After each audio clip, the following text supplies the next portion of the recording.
Selamat datang kembali di mata kuliah Sistem Utilitas Teknik Pangan. Hari ini kita akan membahas mengenai bahan bakar dan pembakaran. Pertama-tama kita akan melihat jenis-jenis bahan bakar yang biasa digunakan di industri. Bahan bakar dapat dibagi menjadi 3. Yang pertama, bahan bakar padat, bahan bakar cair, dan yang terakhir adalah bahan bakar gas. Bahan bakar padat yang paling banyak digunakan di industri adalah batu bara. Batu bara menjadi sangat populer karena mengandung karbon dengan komposisi lebih dari 50% dari beratnya. Belakangan ini, penggunaan biomasa sebagai bahan bakar juga lumayan banyak digunakan.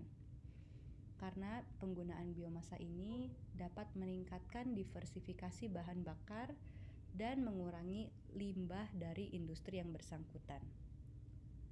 Contoh penggunaan biomasa ada di industri kelapa sawit, yaitu dengan menggunakan limbah TKS-nya untuk dibakar. Juga terdapat dalam industri gula. Industri gula biasanya menggunakan bagas atau sisa-sisa tebu untuk dibakar dan menjadi bahan bakar.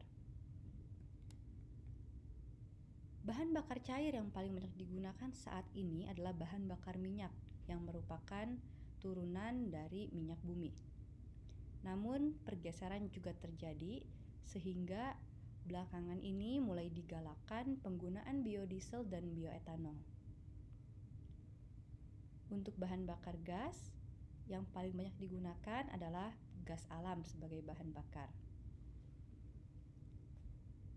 Untuk pertemuan kali ini, ada satu tugas untuk mahasiswa.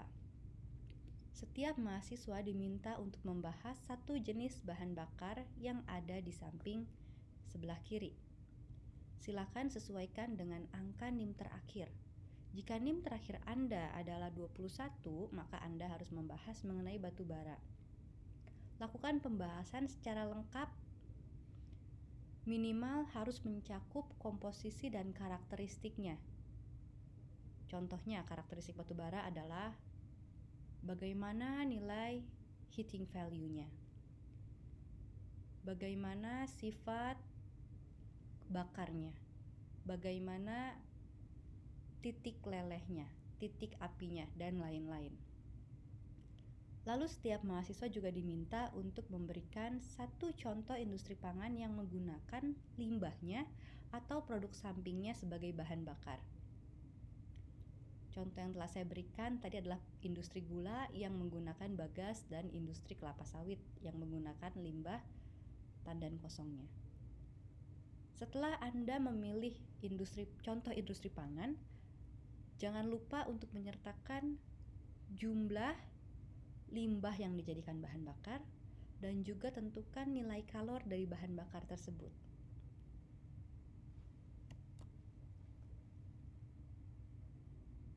Bahan bakar yang kita miliki tentunya akan kita bakar untuk mendapatkan energi panas. Ketika kita membakar suatu bahan bakar, ada 2 kemungkinan yang terjadi. Yang pertama adalah pembakaran terjadi secara sempurna. Yang kedua, pembakaran terjadi secara tidak sempurna. Jika pembakaran terjadi secara sempurna, maka atom C, seluruh karbon dalam bahan bakar dianggap teroksidasi menjadi CO2. Jika pembakaran tidak sempurna, maka atom karbon tidak seluruhnya teroksidasi menjadi CO2. Sebagian karbon dapat berubah menjadi atau teroksidasi menjadi CO.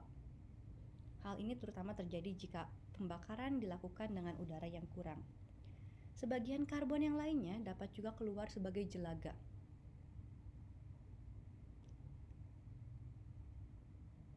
Berikutnya, pada pembakaran sempurna, atom S sulfur dianggap teroksidasi sempurna menjadi SO2. Pada pembakaran yang tidak sempurna, sedikit S mungkin akan teroksidasi menjadi SO3.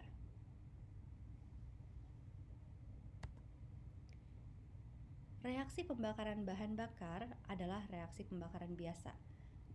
Jadi jika menuliskan dalam bentuk persamaan reaksi, kita akan menuliskan bahan bakar ditambah udara akan menjadi CO2 plus H2O plus yang lain-lain.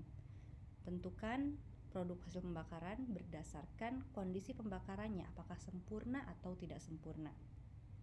Udara yang kita gunakan untuk pembakaran dapat dianggap memiliki komposisi 21% mol oksigen dan 70% mol nitrogen. Mohon mahasiswa mencoba untuk menentukan berapakah MR dari udara yang kita gunakan berdasarkan komposisi yang telah diberikan.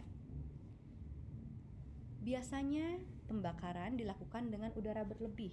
Artinya udara yang dimasukkan melebihi udara yang dibutuhkan secara stoikiometrik.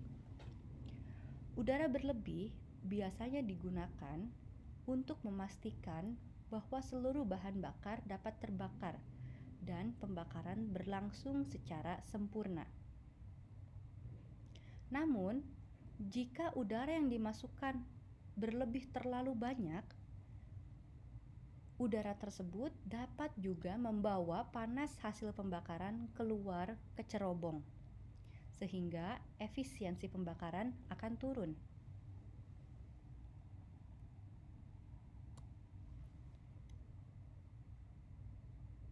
Udara yang keluar dari hasil pembakaran disebut sebagai gas cerobong atau dikenal juga sebagai flue gas atau stack gas. Gambarnya dapat dilihat di sisi sebelah kanan slide. Jika pembakarannya terjadi secara sempurna, maka gas cerobong tersebut dapat mengandung CO2, H2O, N2, dan mungkin juga SO2 dan NO. Jika pembakarannya sempurna dan udara yang digunakan berlebih, maka pada gas cerobong pasti masih terdapat oksigen sisa di samping gas-gas lainnya. Jika pembakarannya tidak sempurna, walaupun bahan bakar habis terbakar, karbon tidak akan teroksidasi menjadi CO2 seluruhnya, sehingga akan dihasilkan CO dan C jelaga. Pembakaran tidak sempurna ini harus dihindari karena menurunkan efisiensi pembakaran.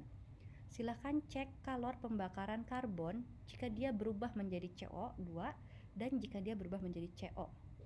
Silakan bandingkan kalor pembakarannya. Selain itu, pembakaran tak sempurna juga perlu dihindari karena hasil pembakaran tak sempurna yaitu gas CO adalah gas yang sangat beracun.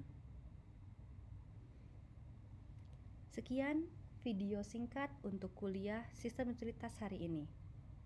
Sampai jumpa lagi di video berikutnya.